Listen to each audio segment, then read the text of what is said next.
গণহত্যার বিভীষিকাময় ভয়াল কাল রাত আজ ১৯৭১ সালের ২৫ মার্চ এই রাতে পাকিস্তান সেনাবাহিনীর অপারেশন সার্চ লাইটের নামে ঝাঁপিয়ে পড়ে ঘুমন্ত আর নিরস্ত্র বাঙালির উপর। চালায় গণহত্যা, স্তব্ধ করে দিতে চায় বাঙালির মুক্তি সংগ্রাম।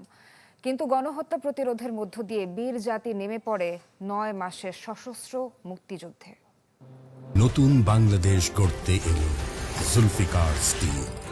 জুলফিকার স্টিল, ইস্পাত দৃঢ় অঙ্গীকার। ১৯৭১ সালের ২৫শে মার্চ একটি জাতির কণ্ঠ রোধ করতে অপারেশন সার্চ লাইট নামে এক ঘৃণ্য সামরিক নীল নকশায় ঝাঁপিয়ে পড়েছিল পাকিস্তানি জান্তা। রাত তখন ১১টা ৩০। জেনারেল ইয়াহিয়ার নির্দেশে ঢাকা সেনানিবাস থেকে অত্যাধুনিক মরণাস্ত্র নিয়ে বেরিয়ে আসে পাকিস্তানি সাজোয়া যান এবং ট্যাঙ্ক বহর। জেনারেল টিক্কা খানের সরাসরি তত্ত্বাবধানে শুরু হয় ইতিহাসের বর্বরচিত নিধনযজ্ঞ, যার মূল লক্ষ্য ছিল বাঙালি স্বাধিকার আন্দোলনকে সমূলে বিনাশ করা। প্রথম আঘাতেই আক্রান্ত হয় পিলখানা ইপিআর সদর দপ্তর এবং রাজারবাগ পুলিশ লাইন্স। ৩০৩ রাইফেল নিয়ে দেশপ্রেমে উজ্জীবিত পুলিশ ও জওয়ানরা গড়ে তোলেন প্রথম সশস্ত্র প্রতিরোধ।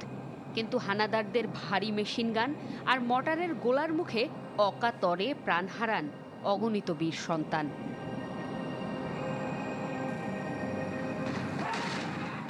একই সাথে ঢাকা বিশ্ববিদ্যালয়ের জগন্নাথ হল, ইকবাল হল ও রোকেয়া হলে চালানো হয় ইতিহাসের জঘন্যতম হত্যাকাণ্ড। শিক্ষকদের বাসভবন থেকে টেনে হিচড়ে বের করে গুলি করা হয় বরেণ্য বুদ্ধিজীবীদের। শুধু রাজধানী নয়, আগুনের লেলিহান শিখা ছড়িয়ে পড়ে চট্টগ্রাম সহ দেশের প্রধান শহরগুলোতে।